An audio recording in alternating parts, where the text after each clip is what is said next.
Hi guys, it's Graham here at Gourdlandia with another how-to video.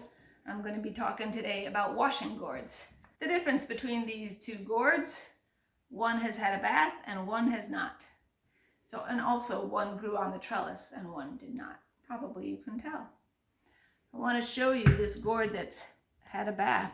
These beautiful markings are where that moldy skin actually stained the gourd to create those patterns.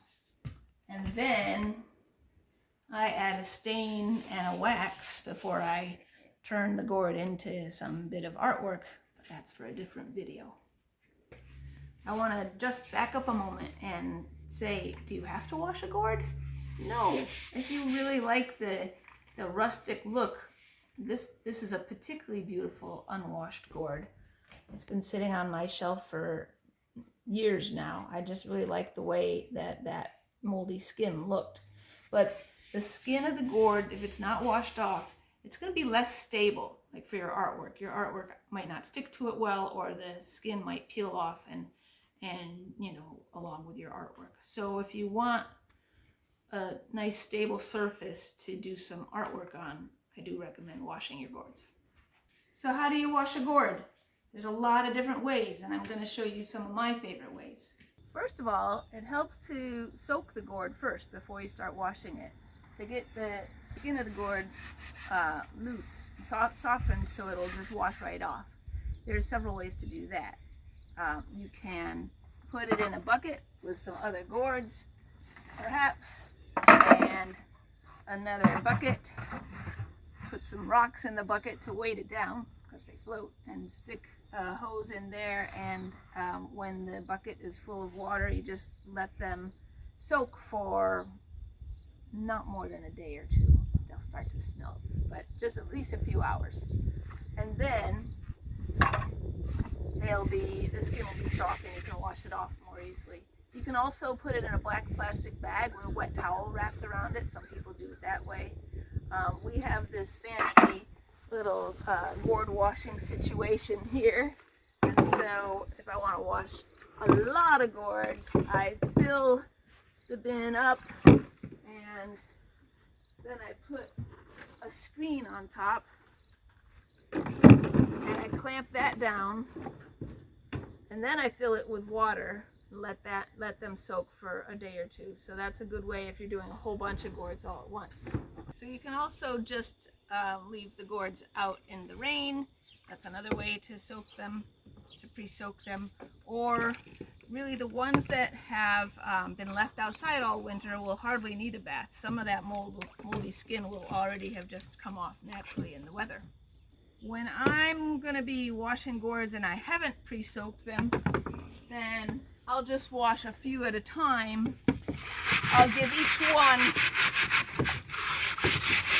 sort of a precursory once over, and then by the time I come around to the last one several minutes later, that first one's going to come off much more easily. I wouldn't do this inside. This is not an activity for your indoor plumbing. All that moldy skin is going to really gunk up the plumbing works, so this is an outdoor activity. I don't use bleach in the water, and I don't worry about dust mask when I'm washing gourds, because it's a wet activity, and I'm not so concerned about dust and mold particles being airborne if they're wet.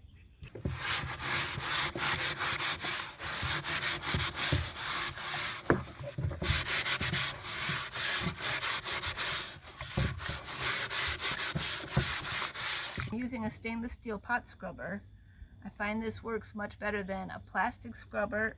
Sometimes people talk about using steel wool, but this is steel wool, and it's much finer, and I wouldn't use it. It would be getting gunked up really too quickly. So use the stainless steel pot scrubber. And sandpaper. Some people talk about sanding their gourds. I am not quite sure how that's working. They'll have to do a video themselves about that. If you ask me, then you'd be much more at risk of sanding right through the shell of the gourd into, right through the surface of the gourd into the shell where it's much softer and would scratch. I got a couple of those to show you. Generally, a gourd, a well-grown gourd that had plenty of time on the vine, has a very hard surface. If I'm using this pot scrubber here to scrub really hard on the gourd, and then I put stain on it, if that was a piece of maple or oak, scratches would show up, right? That happens on gourds that maybe didn't have a chance to develop that really hard external surface. So you can see this is one that's been washed and stained, and you can see that the stain went in where the scratching went right through the surface of the gourd. So you want to avoid that by using gourds that are really well, very mature. So once the gourd is all washed, I'll set it on the grass to dry for a little while, and then I can tell if I've done a good job or not.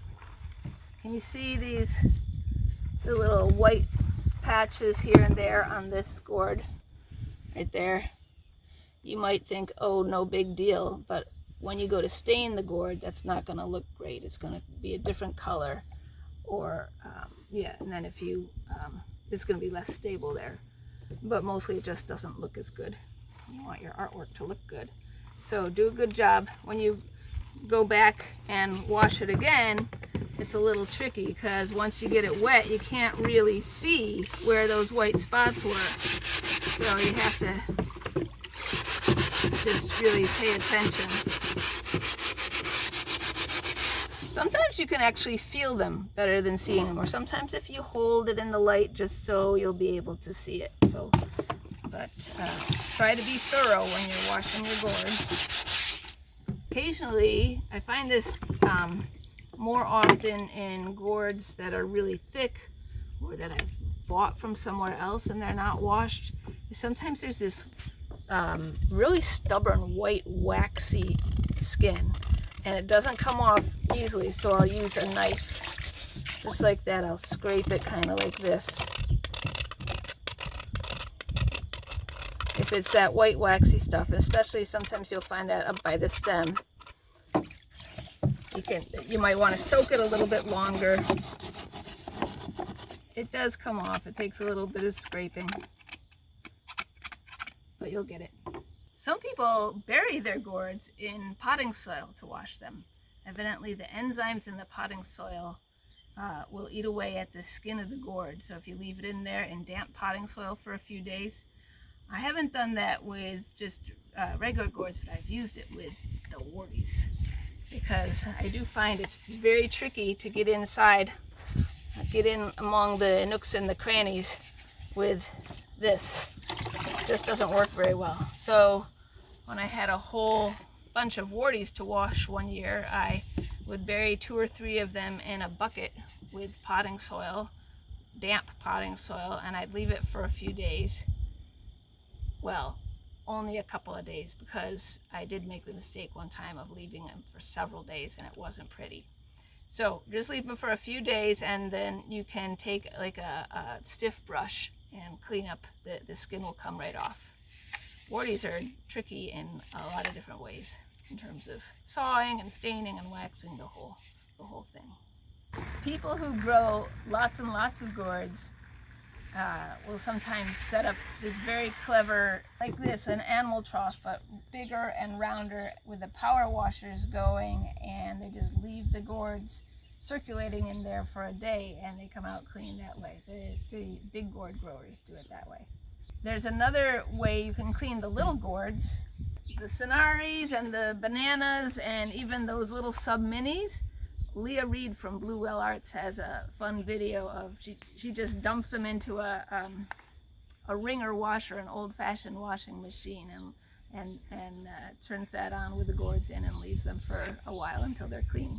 I don't have a wringer washing machine, so I made a makeshift cage and put a lot of little gourds in that and tied it to the end of the dock at my sister's place on a lake and let the waves wash the gourds all overnight.